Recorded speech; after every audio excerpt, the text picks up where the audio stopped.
रोका गया है। तो देखिए, सोनप्रयाग हो, कर्णप्रयाग हो, हर जगह से तस्वीर जो है वो भयावह नजर आ रही है।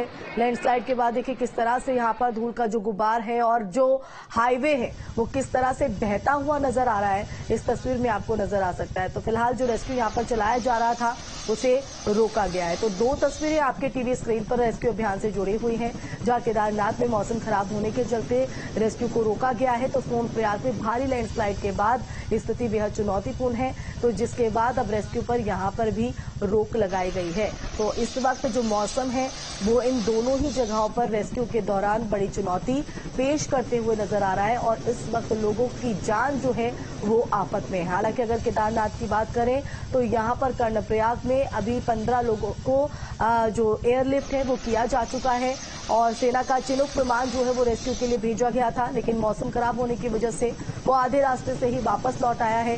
वहीं सोनप्रयाग की भी तस्वीर देख रहे हैं लैंडस्लाइड की, जिसके बाद कुछ देर के लिए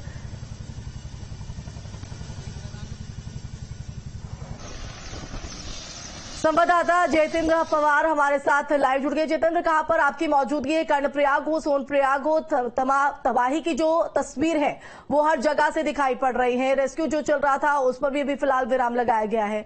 कहां आपकी मौजूदगी, क्या हालात वहां पर? जी देखिए, मैं इस समय चमोली जिले के गौचर हवाई पट्टी में इस समय मौजूद है और इस गौचर हवाई पट्टी में जो केदारनाथ धाम में जो 31 जुलाई को आपदा आई थी, उस क्षेत्र में जो आपदा आई थी, वहां जो लोग फंसे हुए थे उन लोगों को सेना के, वायुसेना के 2 हेलीकॉप्टरों के द्वारा, जिनमें एक MI-17 है और एक चिनूक हेलीकॉप्टर है, उनके द्वारा यहाँ पर रेस्क्यू ऑपरेशन शुरू हो गया है।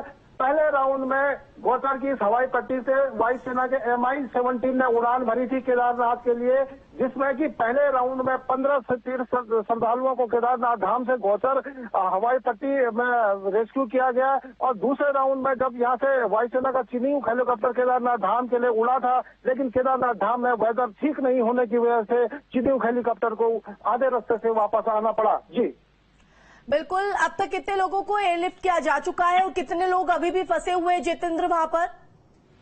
जी देखिए, इस समय 15 लोगों को MI-17 के द्वारा एयरलिफ्ट किया गया गौचर की हवाई पट्टी में, लेकिन अभी 1 से 1,500 लोग केदारनाथ धाम क्षेत्र में फंसे हुए, जिनको भी आज पूरे दिन भर रेस्क्यू कर गौचर लाया जाएगा। जी तो बिल्कुल, कितनी देर के लिए ये रेस्क्यू यहाँ पर रोका गया है, क्योंकि लोगों की जान जो है जितेंद्र वहां पर अटकी हुई है और यही हालात जो है वो सोनप्रयाग में भी देखने को मिल रहे हैं, जहां पर भारी लैंडस्लाइड के बाद वहां पर भी रेस्क्यू पर विराम लग गया है।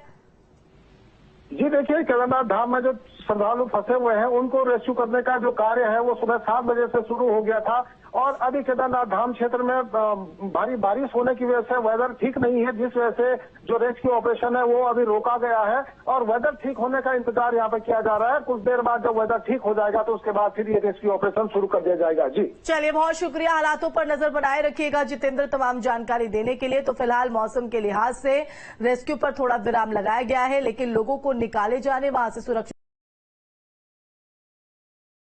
चलिए, खबरों में आगे बढ़ेंगे। विधानसभा में मुख्यमंत्री योगी आदित्यनाथ का रौद्र रूप देखने को मिला। इस दौरान सीएम योगी ने कई